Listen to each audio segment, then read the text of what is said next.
quindi A2 Adriatic Division per i Buscaglieros. Ottima annata, chiusa con una promozione. Come è andato il campionato e la finale sicuramente dice tanto? Il campionato è stato sinceramente molto alti e bassi, molti infortuni come ogni anno WISP, e non pensavamo di essere qui oggi.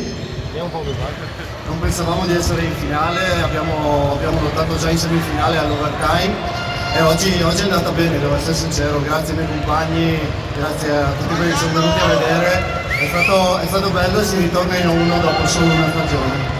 Go Busca! Complimenti ai Buscaglieros. Unovic per il Libertas Break, squadra sconfitta in finale, ma comunque un'annata positiva.